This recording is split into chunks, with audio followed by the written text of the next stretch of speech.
Bismillahir-Rahmanir-Rahim. Intesar-e-Wilayat Ch-11. Address number 11. The lesson of Karbala. O Nasreen Wali-ul-Asr, the incident of Karbala is highly dignified and universal in its approach in all the religions can harbor in its domain. The incident of Karbala has proved that Nasr can only be defined as Nasr entirely irrespective of his being Hindu or Sikh or Christian or Jew or Muslim. On the other hand, the enemy has no other definition except being simply an enemy despite his being a reciter of Kalma as a Muslim. Friends, it is an undeniable fact that the faith of Nusra is such a faith that is far above all other religions, and all the ordinations of religions are annihilated in the faith of Nusra. It is such a color that, like black color, dominates all other colors, and there exists no other color like blue, yellow, green, white, etc., except the black one. Likewise, whosoever enters the orbit of his Wali-ul-Asr's Nusra is taken as the Nasr of Allah Almighty, no matter if he is Jew or Christian or Sikh or Muslim. If we look at the events in the life of the Wali of the age in every period, wherever a person belonging to some religion has done Nusra to his Wali-ul-Asr, nobody ever asked about his religion. I have repeated the incident which occurred in the Battle of Badr al-Kubra. A Jew developed brotherly relations with the chieftain of both the worlds, the Holy Prophet, before the advent of Islam. When the Holy Prophet proclaimed his prophethood, the Jew said, "O Lord, whatever religion you do have, I should not obstruct it in my love, and I request you not to make your faith hurdle between our friendship." Likewise, the relations of friendship continued, and the Battle of Badr al-Kubra happened. The Jew came to know that the infidels of Makkah have reached, accompanying a huge army against his brother, that is the Holy Prophet. Then the Jew galloped his horse, participated in the battle, and was martyred. When in the end the dead bodies were being taken over, the Holy Prophet said, "I heard the voice of my brother because he also had reached to do our Nusra. Find out his dead body." When the dead body of the Jew was brought to the Holy Prophet, he looked at him and passed a smile. When the companions asked the reason behind his smile, the Holy Prophet replied, "He is such a martyr who has never offered a prayer or recited Kalma, but nobody can detain him from entering heaven." The epitome of this incident is that it's not asked from the person who is doing Nusra which religion, nation, color, or race he belongs to. Similarly, the person who turns his back on Nusra for his Wali-ul-Asr is condemned to hell without being asked about his religion, nation, and race. Now, once again, we look at the chapter of the book of Karbala, where we find the mention of those characters who represented the non-Muslims. In order to avoid prolongation, I would only hint at those characters instead of describing them one by one. The very first person who represented Christianity was Hazrat Qais bin Abdul Masih, who came to Karbala as a physician. He has got a specific role in Karbala, which I have mentioned in detail in my book named Maqtal, that is a place of slaughter or execution. Here I would say that those who have written that Hazrat Qais bin Abdullah Masih had formally recited Kalma in order to embrace Islam have just fulfilled the formality. Otherwise, Kalma stands for Nusra, for the Imam, for a Nasr. One who has done Nusra for his Wali-ul-Asr has recited Kalma no matter whether he has uttered it formally or not. Even today, our emperor of the age pays his compliment to him in his ziyarat. Besides, one more Christian character seems to be doing Nusra in the Syrian bazaar. There, in the crowd of Muslims, nobody did Nusra to the sacred daughters of the Holy Prophet. Sahal ibn Sa'd, the companion of the Holy Prophet, narrates that a Christian from Bayt al-Muqaddas was also accompanying them. When the sacred caravan, completely submitted to the will of God, entered the Syrian bazaar, the Christians wanted the introduction of the fully veiled and sacred woman representing the oneness of God and prophethood. When he found out the identity of the sacred caravan and watched the insolences of villainous people, he got out of his control and invaded the Syrian army with the sword in his hand. He condemned several accursed ones and finally was blessed with the Garden of Eden. Similarly, on the way to Syria, several Jews were martyred while fighting for the sacred caravan, completely submitted to the will of God. There were other Christians in Sibiu who were martyred and were blessed with heaven without accountability. On the opposite, there were Muslims who were earning hell and their kalma was not gratifying them. Likewise, we see the incidents of Ras al-Jalut and Jaslik in the Syrian court, where a Jew and a Christian played the role of Moses in the court of Pharaoh of that age, the accursed one, and earned heaven by sacrificing their lives, while the so-called Muslims continued tooting for eternal damnation in hell. Friends, the book of Karbala is such a comprehensive book in which all the doctrines of Nusra for Wali-ul-Asr have been explained minutely. Rather, Karbala serves as a laboratory for all types of characters in connection with religion, and here we can examine the originality and the result of every character.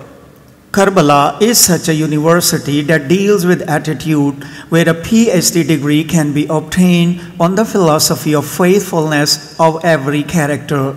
In other words, whatever sections of all the characters in humanity are available in this world have got their representation and models in Karbala. We are free to adopt whatever role or model we like and to obtain results similar to that of the chosen model. For example, we can observe the character in Karbala belonging to the art of verse. We can first consider the sacred persons of the Holy Family, especially the verses uttered by Karbala. After bidding farewell to his family members, representing the oneness of God, when Karbala left the tents, the verses he composed while addressing his Wali-ul-Asr, Allah Almighty, up in the sky, seemed to determine for us all the dimensions of Nusra for our Wali-ul-Asr.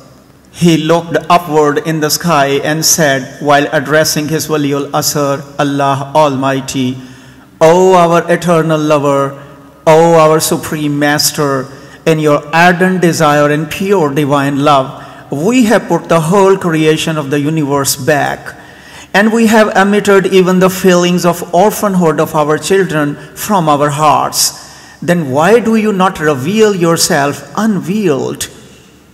He said this in order to explain to us.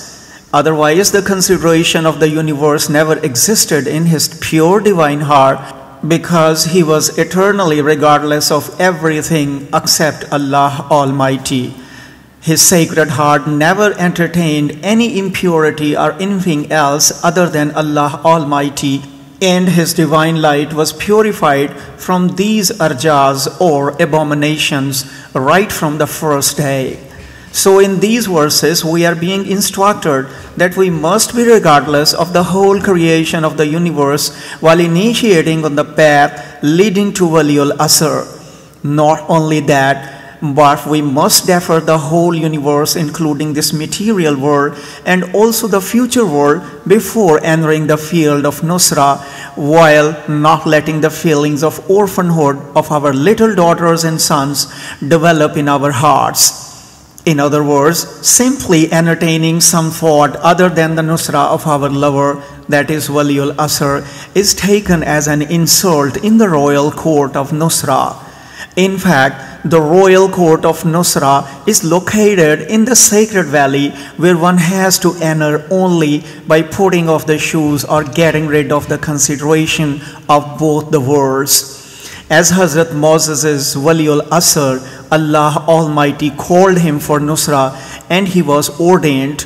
"O Moses, put off both of your shoes, because this is the sacred valley." The right shoe represents the hereafter, which is a positive thing, while the left shoe stands for this material world, which is a negative thing. Karim-e-Karbala has also given the same lesson, that it is imperative to put off both the shoes before accessing the sacred house of Nusra of our Wali-ul-Asr. After going through the verses recited by Karim-e-Karbala, if we turn to the verses uttered by the sacred members of this divine and heavenly family, every prince seemed to be Ratbul Lisan, or very much fluent of expression in the honor of his Wali-ul-Asr.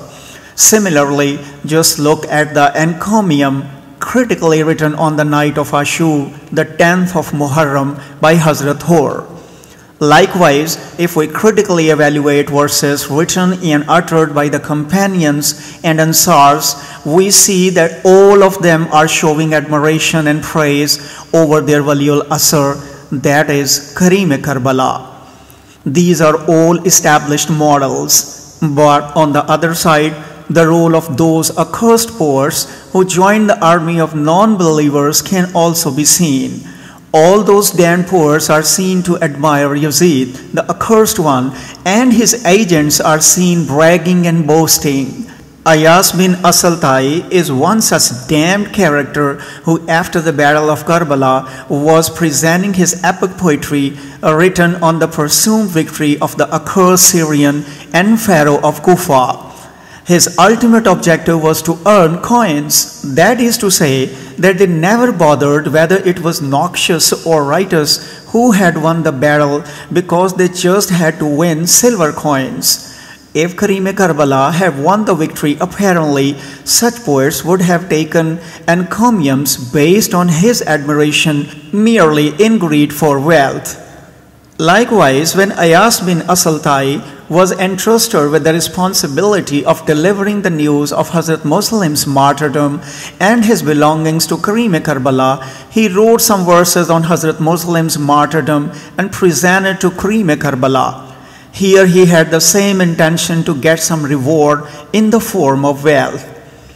Even now we have got the same open field of Karbala, and the poets of the present age should learn a lesson from the above mentioned examples, that the act of praising or mourning for our Wali-ul-Asr just for the sake of earning coin is such behavior which is similar to those of poets like Ayas bin Asaltai.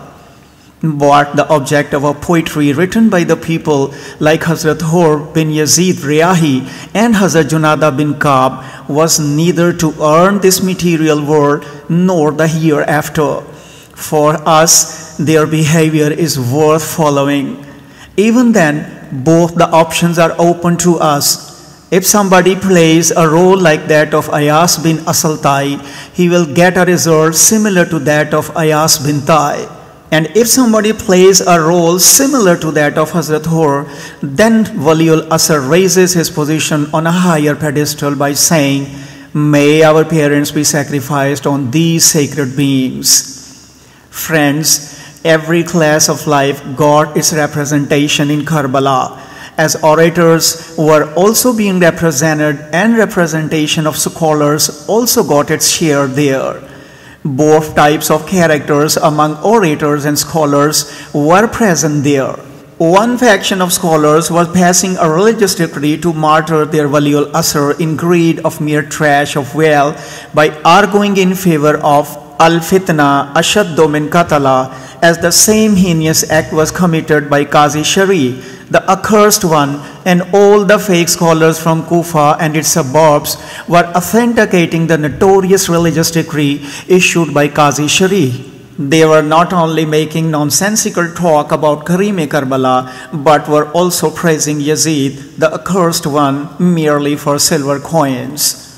On the other side, the true scholars who were sticking to the Nusra for their Wali-ul-Asr fearlessly. In fact, they seem to impart a lesson that there exist the so-called scholars in every age who are always for sale, who by being sold in the hands of the governments and institutions propagate the invalids, or they mention truthfulness by being paid for it. Apparently, there seems to exist a difference between them, but virtually there exists no difference, because if people of truthfulness pay such materialistic people, they glorify the dignity of their Wali-ul-Asr. But if they had not been paid by the people of faith for their services, they would have been with the false people who offer such materialists the asked price to glorify the false and invalids. It means whoever does anything in greed has no faith or personal doctrine except wealth or greed. That's why great mystics say that greed has no other definition except greed, no matter whether it is the greed of this material world or the greed of heaven. In fact, practical models for religious scholars are also available in the book of Karbala, and they have been warned clearly if they play the role of those religious scholars with materialistic approaches, they would get nothing in return except eternal damnation. On the other hand, if they played the role of those religious scholars doing nusra for their Wali-ul-Asr, they would permanently receive the fruit in the form of eternal blessings of Allah Almighty. Not only that, but angels would keep on reciting salat in their favor eternally. Friends, in the book of Karbala, we may find the characters representing all walks of life on this planet. As we see now that showbiz is at its climax now. Stage shows, films, dramas, musicians, singers, dancers, clowns, and comedians entertain the public. We also find the representation of this section in Karbala. Here I would like to repeat my previous talk just for the sake of revision that my concept of Karbala includes the time duration from the departure of the sacred caravan from Medina till its return back to Medina. Now in this travel consisting of a year and a month, you will witness many characters associated with the section of entertainment. Female singers and dancers, including the black slaves, were conducting the musical concerts on Shab-e-Ashur in the Lashkar of Yazid, the accursed one, in the field of Karbala. On the opposite, people like Hazrat Tarimma, gifted with the melodious voice, were reciting the Holy Quran in his alluring tune. In both the cases, acts were entirely different, but in the same department. In other words, we see the role of court singers in the accursed Lashkar, while on the opposite, admirable act performed by Hazrat Tarimma bin Adi is also lying bare before us. Now it's up to the expedience of the role player whose role he prefers and plays. Friends, similarly, there were many jesters in the field of Karbala who were pleasing the people, and some people were engaged in entertaining the accursed Lashkar even amid the brutalities of the battle just for the sake of earning a few coins. On the other side, the spirited people of Wali-ul-Asr were smiling while finding their haven a great reward in their lap. A Syrian named as Zuhair-Iraqi was the court jester of the Syrian pharaoh, the damned one, and used to entertain the courtiers. When the caravan, fully surrendered to the will of Allah Almighty, reached the court of Syria, Zuhair-Iraqi did not know who were these sacred and virtuous princes representing the oneness of Allah and prophethood. This jester was joking and entertaining the courtiers in the court. As he passed some joke while pointing at the pious and virtuous princesses, the voice screamed from behind the screen, "O Allah Almighty's foe, may God cut off your hand." He was cursed because he sinned publicly, pointing at the sacred and virtuous princesses and passing a joke. As he heard the voice from behind the screen, he told the courtiers that it was not the Syrian accent and tone, but of Hijaz. He asked who were those sacred and pious princesses. As somebody introduced them to him, he at once got out of the court while weeping, took out his sword and cut off his hand. Then he came back to the court, putting his cut off hand on the other hand, and requested the sacred princesses to forgive him for impertinence he had committed in ignorance. He further said that their decree had also been fulfilled, as Allah Almighty had cut off his hand because he had previously been branded as Allah's foe. On hearing this, the sacred princesses prayed for his forgiveness. Friends, this was one character who belonged to showbiz, and the people in the same profession have a lesson in the above mentioned incident.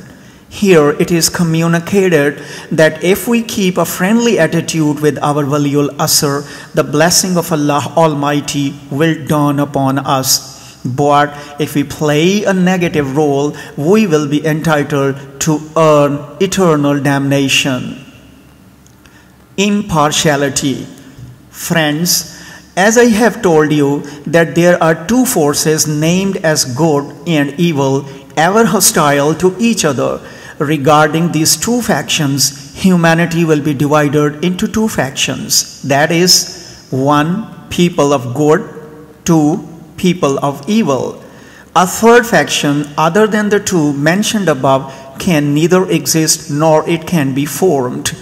If an attempt is made to create a new one, being a fake one, it would naturally fall in the category of either good or evil, irrespective of its being branded as the third category.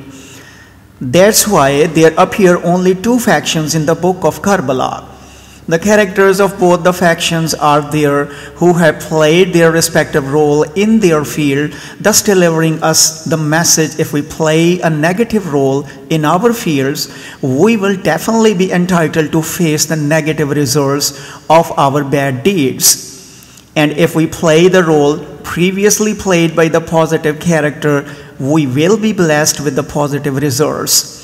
If we critically analyze the tragedy of Karbala, we will find two types of characters in every field, that is, good and evil. 1. Politicians have two types of roles to play, negative one being represented by vicious people and positive character being represented by virtuous people. 2. Readers of the Holy Quran have two types of roles to play, a negative one being represented by the vicious people and a positive role being represented by virtuous people. Orators have two types of roles to play, a negative one being represented by vicious people and a positive role being represented by virtuous people. 4. Judiciary has two types of roles to play, a negative one being represented by villains and a positive one being represented by virtuous people. 5. Police have two types of roles to play, a negative one being represented by vicious people and a positive role being represented by virtuous people. 6. Executioners have two types of roles to play, a negative one being represented by vicious people and a positive role being represented by virtuous people. 7. Slaves have two types of roles to play, a negative one being represented by vicious people and a positive role being represented by virtuous people. 8. A horsekeeper have two types of roles to play, a negative one being represented by vicious people and a positive role being represented by virtuous people. 9.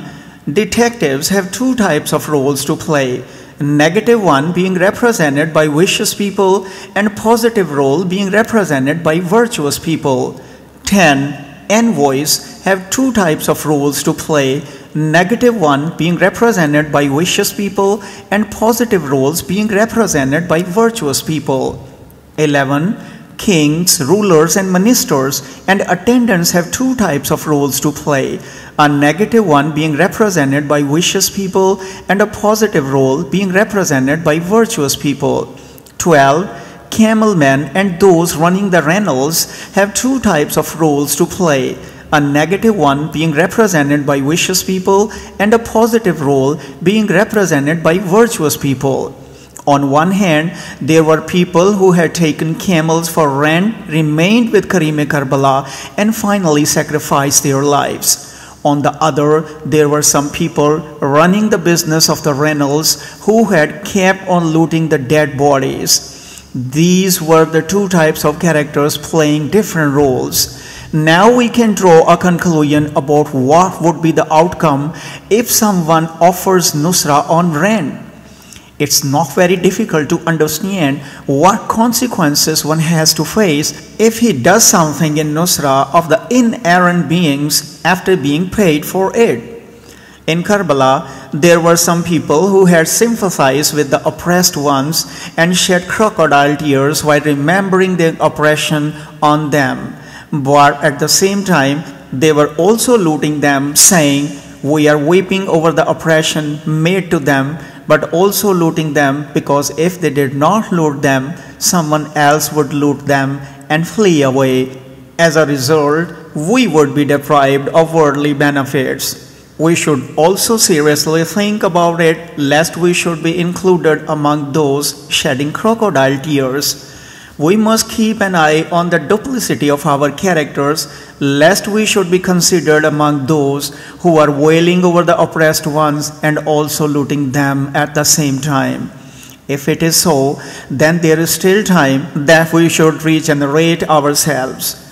It is to be noted that on the battlefield of Karbala, some people were looting others while some other people were being looted. And we ought not to be the image of the looters, but the picture of those Shiites being looted on the 10th and 11th of Muharram. For us, there are also some special lessons in the book of Karbala, where we find the mention of those tyrants who tyrannized the oppressed ones and their companions merely for the sake of avarice, and also the mention of those who offered Nusra merely for the sake of greediness. Both were destined to be eternally damned, because avarice stands only for avarice, even it is for a battle, and greed stands only for greed, even it is for salvation. Friends, I was telling you the very thing that there are only two forces in this world which are at daggers drawn with each other. Then there exist only two parties, because there cannot be a third party in the absence of a third force. Though some people thought that they remained impartial in the whole episode of Karbala, they could not perceive that in that practical field, nobody can ever be rendered as impartial. Consequently, whosoever poses to be impartial will be a vicious one and a member of the union of Satan. Let's turn over some of the pages of the book of Karbala just to find out whether those people who showed their impartiality regarding the tragedy of Karbala were viewed as impartial or not. Friends, on the 10th of Muharram, or the day of Ashura, some people have reached Karbala Mualla for doing their business, and people from all types of professions were included in them, like blacksmiths, carpenters, horsekeepers, etc.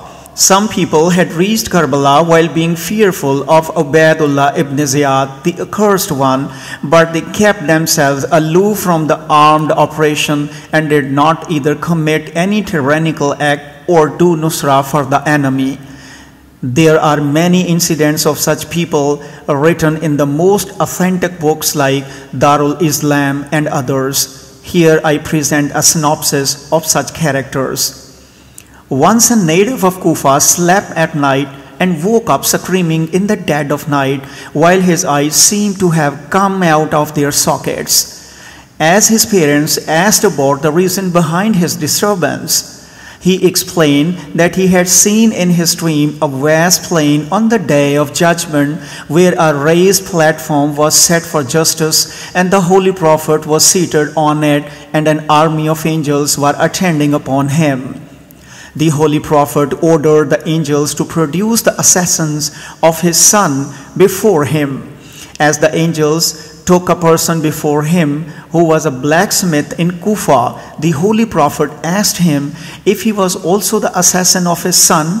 The person answered that he was a blacksmith by profession and had not committed even a single act of cruelty. On hearing this, the Holy Prophet asked him if he had not fixed the horseshoe of a horse owned by a tyrant. And the person confessed his crime, saying that he had done the same job. The Holy Prophet said that he had also been included among the assassins, though he had offered a little help to the tyrants. After that, he looked at the bottle which lying before him, in which blood-colored liquid was boiling. He dipped a tiny stick in the blood and slid it into his eyes of that blacksmith.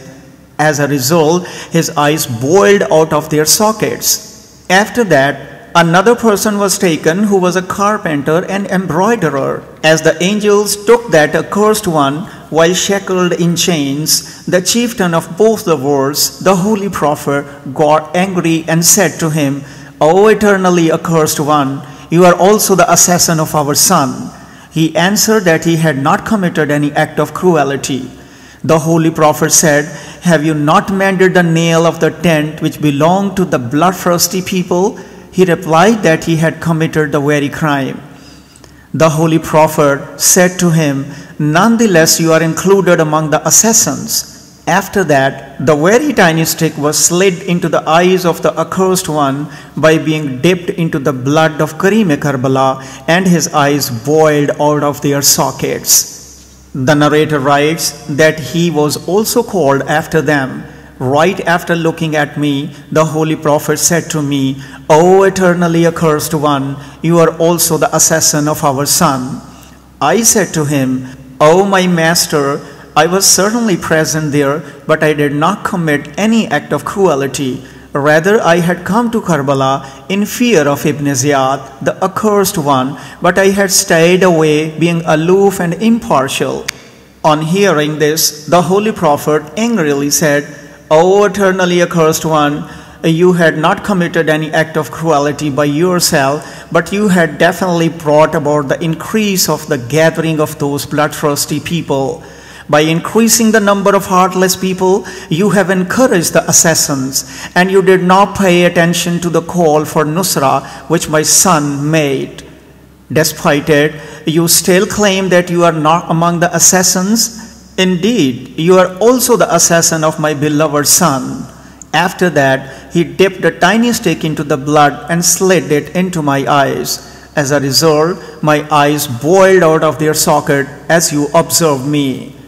Friends, we should also undergo the process of self-accountability, whether we are responding to our Wali-ul-Asr, who is continuously calling for help, istighasa, from behind the screen of concealment, saying, "Hal min nasir yansurna," or we have become mere strangers or have become accomplices of the enemies. If we are not responding to the call of our Wali-ul-Asr, whatever we do would simply brand us as the devil's party.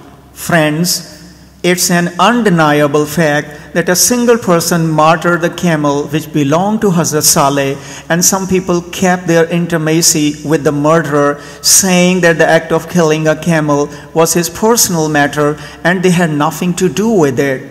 It means that some people were his companions while some others were impartial. But when torments were inflicted upon that nation by God, those who had remained impartial were also punished. They did not observe modesty in the matter of faith and kept their relations up with the oppressors. That's why they were also added to the punishment of accursed ones, because it is commanded, "Whosoever agreed to the act of anyone, he is convicted as his accomplice." And those who keep silent and do not do away with such culprits are also taken as their accomplices, because silence also indicates half approval. Likewise, Ashab-e-Sabt were ordained not to do fishing on Saturday, but they obstructed the fish in the rivulet and drains on Saturday and entrapped them on Sunday. But Allah Almighty disfigured them. And those who had not assisted those disfigured ones, but had also not occluded them from violating the divine law, were also distorted. And people who did not break with those who had earned eternal damnation were also added to the punishment being inflicted upon the damned ones. Simply, if someone kills somebody and the other one does not save the killed one or lets the killer kill his victim, such a passive person is also convicted as the killer of the killed one. And if a person agrees to the act of killing the killer and praises such a brutal act, he is also convicted as the killer. And a person who demonstrates impartiality and has not broken his ties with the killer is also considered a killer. It shows us that our Wali-ul-Asr is wailing in concealment or ghabat, and some people are his enemies while some other are feeling fine with his concealment or ghabat. Not only that, but some people are posing as strangers, being senseless of the fact that their Wali-ul-Asr has been shedding bloody tears from behind the veil of concealment, ghabat. Whatever decision we have to take on this very grave matter has been satisfactorily mentioned in the book of Karbala. Tajreed-e-Haq, or truth always stands alone. Friends, as you can see, we are talking about our Wali-ul-Asr and are presenting models of different characters from the book of Karbala. I think it must be said here that some people had called their Wali-ul-Asr or had invited him to come. After that, they were divided into three groups. 1. Those who invited their Wali-ul-Asr and did his nusra wholeheartedly. 2. Those who participated in the battle against their Wali-ul-Asr and got him martyred. 3. Those who invoked their Wali-ul-Asr, invited him, but finally withdrew from the commitment. Friends, you know the outcome of those who invoked and invited Karim-e Karbala and did nusra wholeheartedly, and also the outcome of those who showed open hostility to Karim-e Karbala. And you are also well aware of those who could neither do nusra nor show open hostility to Karim-e Karbala. Now we look into the matter of how and why the people themselves invoked and invited Karim-e Karbala and then withdrew from nusra for their Wali-ul-Asr and shut themselves up within their homes at the critical juncture. Friends, this is a fact that as a man advances to the right path, unlimited hindrances obstruct his path, which are in fact evil attributes. Realistically speaking, such hindrances do not even pose any substantial entity, rather they are a mere heap of assumptions that a person finds impossible to cross. But these are just mountains made of haze, boulders made of mere dust, walls made of mere fog, and if a man gets determined to cross them, he does not face even a slight resistance. But a human gets frightened of these illusory mountains and does not dare travel to them. Out of these illusory rocks, some are known as relations and societies. As we all know well that many Hindus do not embrace Islam merely because of the reason that their relatives would boycott them socially, making their lives totally uncomfortable. This very fear keeps eating them up that despite being a Muslim inwardly, he can neither express his true faith publicly nor he can be a Muslim outwardly. Likewise, the people of other religions do not embrace the religion of the sacred descendants merely because of the reason that by doing so, they would no more be able to maintain a reasonable place in the society for them. There are many cases where people do not draw a line between admissible things and forbidden ones, nor observe the discipline of these things. Simply they put lame excuses, saying if they adopt piety and virtue, how they would survive, because ultimately it is they who have to bear the worldly mindedness. They think that they have to adopt the herd mentality as required by the material world, and they should do what society requires them to do, even without bothering to discriminate between the admissible things and illegitimate ones. They feel that they must observe the social standards, otherwise they would not be able to survive in the society.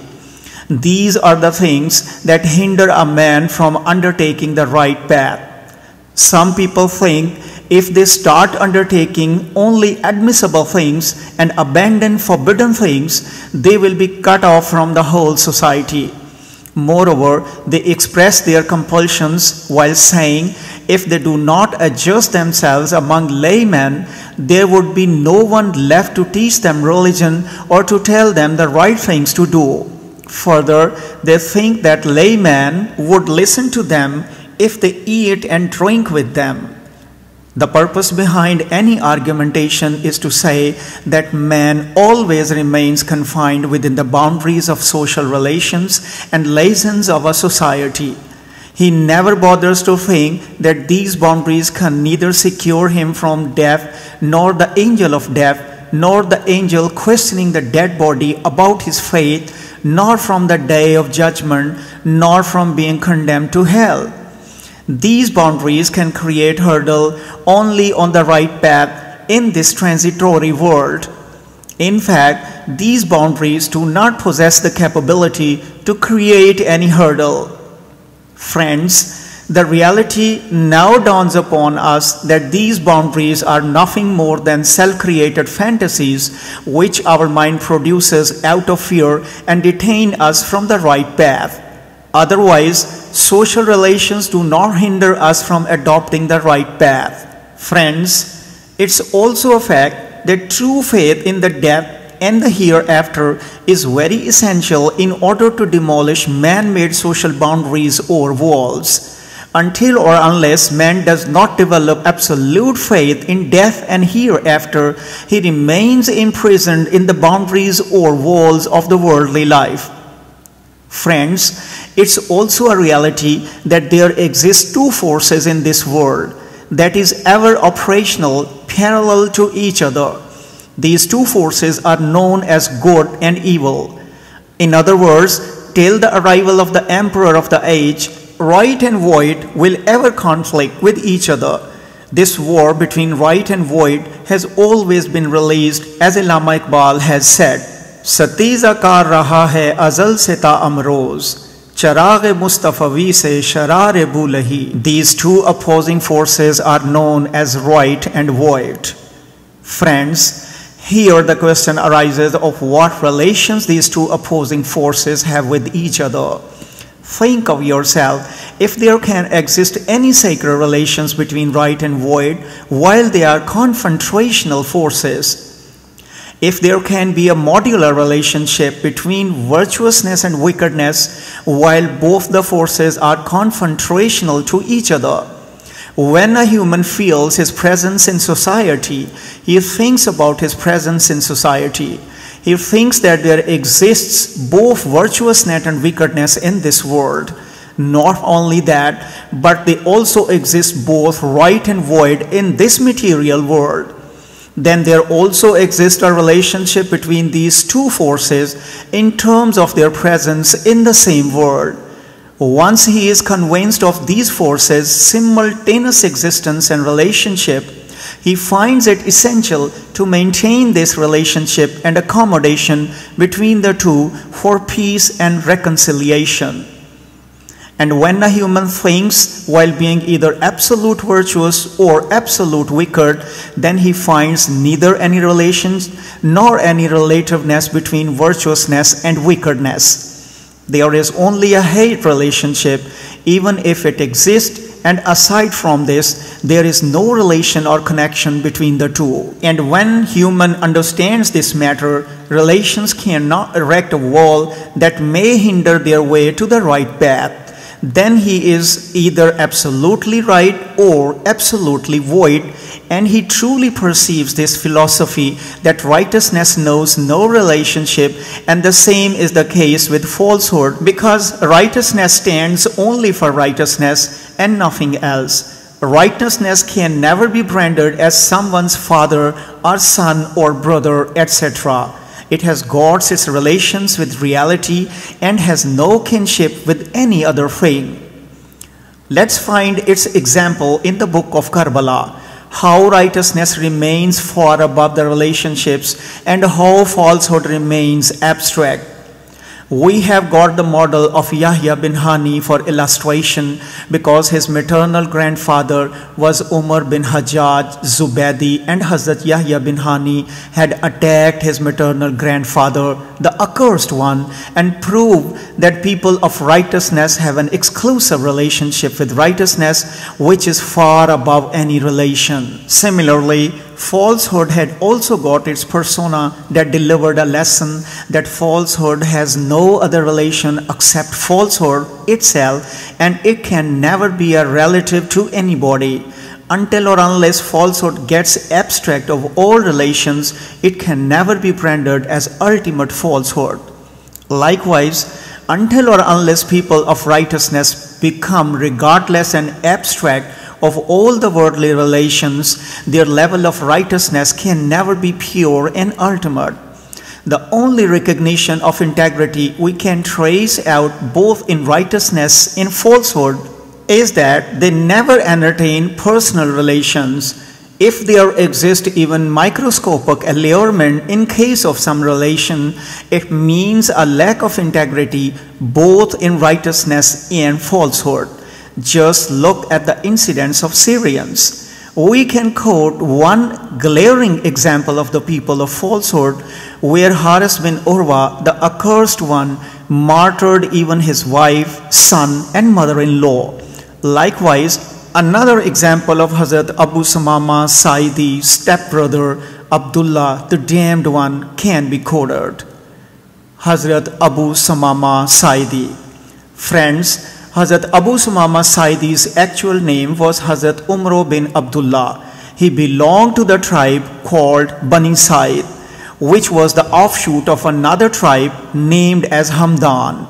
This noble aged man was one of the virtuous Shiites of Amir-e-Kainat. He showed the scales of his sword in the battle of Jamal, Safin and Nahrawan in his Nusra for Amir-e-Kainat. After the martyrdom of Amir-e-Kainat, Hazrat Abu Sumama Saidi achieved the honor of being a slave of and doing Nusra for the merciful and the bearer of tolerance and kind-heartedness, Hazrat Imam Mujtaba. He had also been representing him in Kufa for full 10 years. As the merciful and the bearer of tolerance and kind-heartedness, Hazrat Imam Mujtaba was martyred in consequence of the intimidation given by Muawiyah. Hazrat Abu Sumama Saidi was attached with Imam Mazloom, that is Karim Karbala. As the news of death of Muawiyah reached Kufa in 60 Hijri, it was known to everyone that Muawiyah has nominated his drunken son as the caliph of the Holy Prophet before his death. Restlessness and infuriation were expressed strongly in his Kufa. Shiites of Kufa established a consultative assembly at Hazrat Suleiman bin Sard Khizai's home to consult on what to do to abstain allegiance to the accursed one. Hazrat Abu Sumama bin Saidi was also included in this consultative assembly, and like other tribal chiefs, he also wrote an invitational letter to Karim Karbala. Hazrat Abu Sumama Saidi had one paternal stepbrother called Qais bin Abdullah, the accursed one.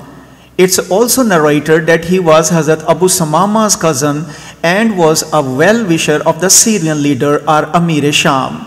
He kept on inducing Hazrat Abu Sumama to owe his allegiance to Yazid, the accursed one, but Hazrat Abu Sumama outrightly refused to follow a drunken, sinner and unchaste one. When Karim Karbala sent Hazrat Amir Muslim to Kufa in consideration of the invitations from Kufis, Hazrat Abu Sumama was also inclusive of his foremost Ansars. Hazrat Amir Muslim had granted him the office of treasury and whatever amount of wealth the people of Kufa used to offer in the form of the fifth part of their income, known as khums, or whatever amount of wealth was offered for the sake of Nusra, or whatever amount of funds was offered from other areas, was in fact received by Hazrat Abu Sumama Saidi. Hazrat Abu Samama was ordained to purchase weapons for battle out of that very amount which he used to collect. Then Ubaidullah ibn Ziyad, the accursed one, reached Kufa, and the circumstances turned against him, and the whole Kufa left him alone.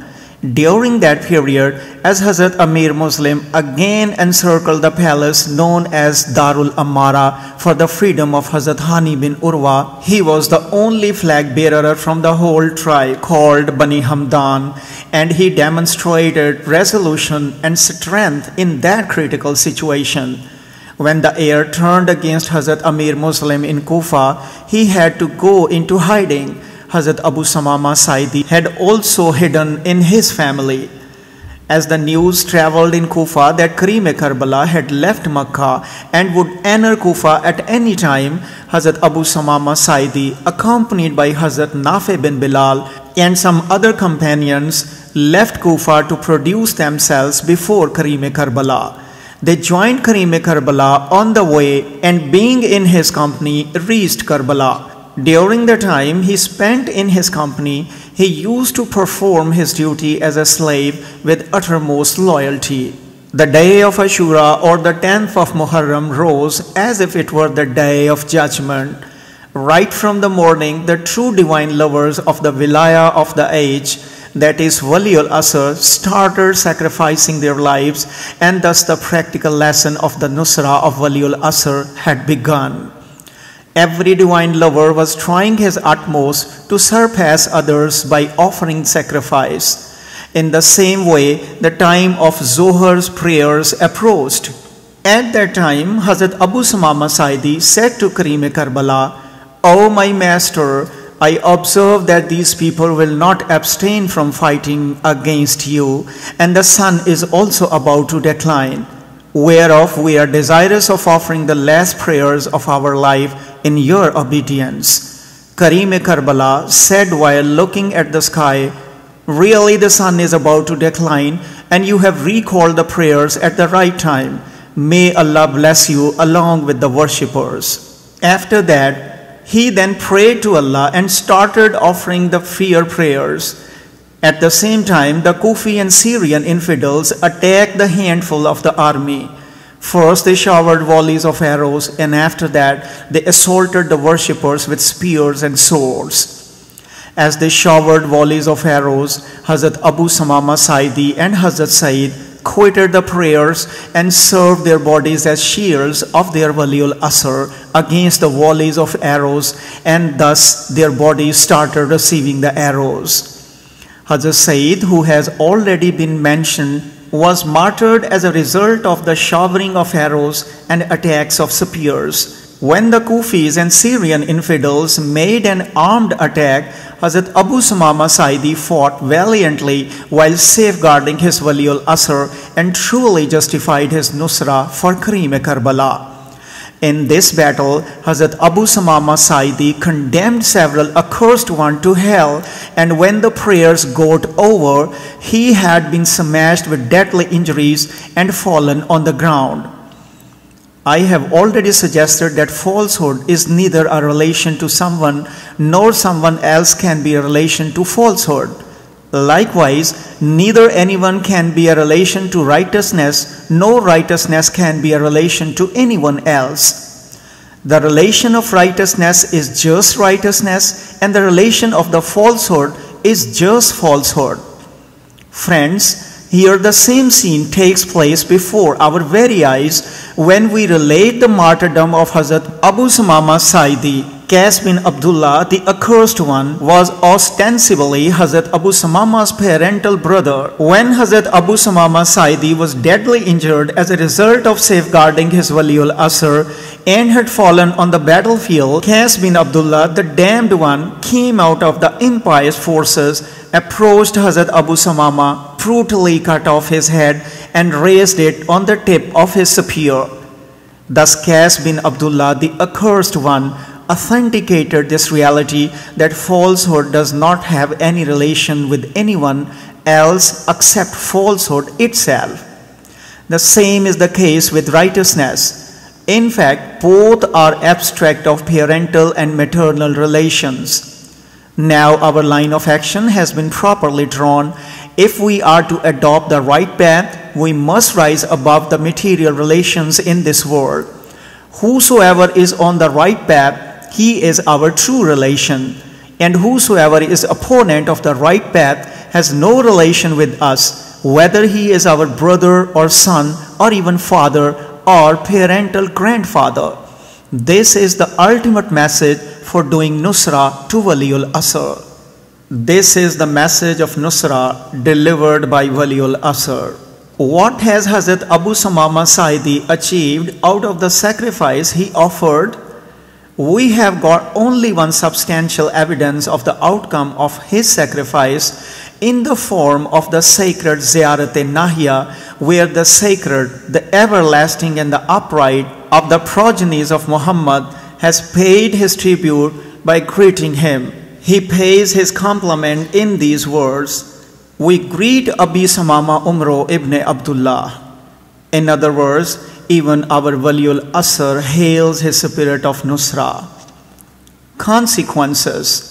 Friends, just observe that Hazrat Abu Samama Saidi himself spoke of prayers and delivered us a lesson that genuine and valid prayers can be identified in the form of Nusra, especially when the Nusra of Wali-ul-Asr is required. And Hazrat Abu Samama Saidi could not perceive this ultimate truth until Karim-e Karbala has prayed for him. Karim-e Karbala said to Hazrat Abu Samama Saidi, "May Allah raise you among the worshippers on the day of judgment." After this prayer, Hazrat Abu Samama Saidi could not offer his prayers as he has gone to offer his prayers in the form of Nusra. It demonstrated that the actual prayers stand only for Nusra for Wali-ul-Asr. Friends, if we are true worshippers, we have to take lesson from Hazrat Abu Samama Saidi and learn the civilities of actual prayers which stand only for Nusra. On the other side, there was a large number of so-called worshippers who were offering their Friday prayers in congregation after martyring an embodiment of worship, that is their Wali-ul-Asr. If someone is Muwazzin, he should take lessons from Hazrat Hajjaj bin Masruq because he was Muwazzin and was also among those sacrificing their lives in Nusra. On the other side, there were those so-called Muwazzins who were calling for Friday prayers after martyring their Wali-ul-Asr, whose calling stands for genuine calling for the prayers of Nusra. They were in fact raising the empty slogans of Allahu Akbar by martyring an embodiment of Allahu Akbar. Reality will dawn upon us if we simply make a comparison between the two types of Muwazzins mentioned above.